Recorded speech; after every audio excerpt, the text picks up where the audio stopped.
আমরা শুরুতে একটা জিনিস জানেন যে এইরকম একটা ঘটনা ঘটবার পরে সারা দেশ থেকে মানুষ উৎকণ্ঠা উদ্বিগ্ন নিয়ে এখানে এসেছে। আমাদের পক্ষ থেকে আমরা শুরুতেই বারে বারে এই ব্রিফিংটা করছি এবং আপনাদের জন্য বলি, যারা যারা ভিআইপি লোকজন বা পলিটিক্যাল লোকজন অথবা অন্যরা আসছেন তারা কিন্তু কেউ রোগীদের কাছে যাচ্ছেন না। এবং আমরা আমাদের ইভেন আমাদের স্যাররাও কেউই রোগী দেখতে যান নাই, শুধুমাত্র আমরা যারা হসপিটালের সার্ভিস প্রোভাইডার তারাই শুধু রোগীর কাছে যাচ্ছে। এবং আমি আপনাদের মাধ্যমে এই প্রশ্নের জন্য আপনাকে ধন্যবাদ জানিয়ে আমি বলতে চাই, আপনাদের মাধ্যমে আপনারা সবাইকে অনুরোধ করবেন, দেশবাসীকে অনুরোধ করবেন, তারা সবাই দোয়া করুক আমরা যাতে ঠিকমতো চিকিৎসা দিতে চাই। এবং এই হসপিটালের যে ক্যাপাসিটি আছে সেই ক্যাপাসিটি অনুযায়ী কোনো অভিভাবককে কাউকেই এদের জন্য চিকিৎসার জন্য কোনো কিছু বাইরে থেকে আমাদের এই মুহূর্তে প্রয়োজন নেই। সুতরাং তাদের বাইরে থেকে যে সাপোর্ট সেই সাপোর্টটা দরকার নাই। তো আমরা আপনাদের মাধ্যমে আবারও বলতে চাই, আপনারাও আহ্বান জানান অযথা যেন এই হসপিটালে ভিড় না করে। কিন্তু একটা জিনিস আপনারা সবাই জানেন, যার স্বজন এখানে আহত হয়ে আছে তারা সবাই এই খোঁজটা নিতে চাইবে। তাদের প্রতি আমরা অমানবিক আচরণও করতে চাই না বা করতে আমরা পারি না। সে কারণে আমাদের যারা আইন শৃঙ্খলা রক্ষাকারী বাহিনী আছে, স্কাউট আছে, তাদের সবাইকে আমরা বলেছি তাদের সঙ্গে অত্যন্ত মানবিক আচরণ করে তাদেরকে বুঝিয়ে বলা তারা যাতে হসপিটালের বাইরে থাকে। শুরুতেই বলেছি, আমি নিজে এবং স্যার সহ আমরা শুরুতেই বলেছি যে বার্নের রোগীদের জন্য নর্মালি প্রথম দিন কোনো রক্তের দরকার হয় না যদি আলাদা ইনজুরি না থাকে। এখানে পিওরলি বার্ন ইনজুরি, সেজন্য আমাদের আজকে কোনো রক্তের প্রয়োজন হবে না। এবং এই রক্তগুলো লাগে মেনলি আমরা বলি ফ্রেশ ফ্রোজেন প্লাজমা।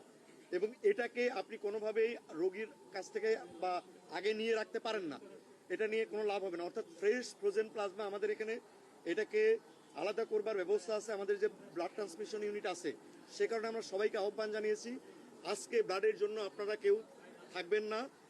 যারা দিতে চান রক্ত তাদেরকে আমরা তাদের নাম, মোবাইল নাম্বার এবং রক্তের গ্রুপ দিয়ে যেতে বলেছি। আমরা ওই সেট আপে আমরা প্রয়োজন অনুযায়ী তাদেরকে ডেকে, কারণ একসঙ্গে যদি সবাই আবার কালকে চলে আসে সেটাও কিন্তু একটা প্রবলেম হবে। সেজন্য আমরা আমাদের ব্লাড ব্যাংকে ওইভাবে রেডি রেখেছি। আমরা সকালে কিছু গ্রুপকে ডাকবো, বিকালে কিছু গ্রুপকে ডাকবো।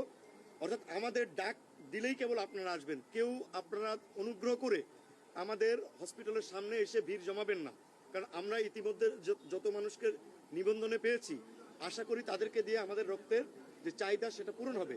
আইসিইউতে এই মুহূর্তে যে রোগীগুলো আছে আইসিইউতে, সেগুলো আইসিইউতে দেওয়ার মতো সেগুলোকে আমরা দিয়েছি। আমরা আইসিইউতে অতিরিক্ত সিটের ব্যবস্থাও রাখা আছে, যদি প্রয়োজন হয় শিফট করার ব্যাপার আমরা অবশ্যই সেটা শিফট করব। হ্যাঁ, আমাদের নর্মাল আইসিইউ ক্যাপাসিটি হচ্ছে 20টা। এর বাইরে আমাদের এইচডিইউ আছে, যেটাকে আমরা বলি হাই ডিপেন্ডেন্সি ইউনিট।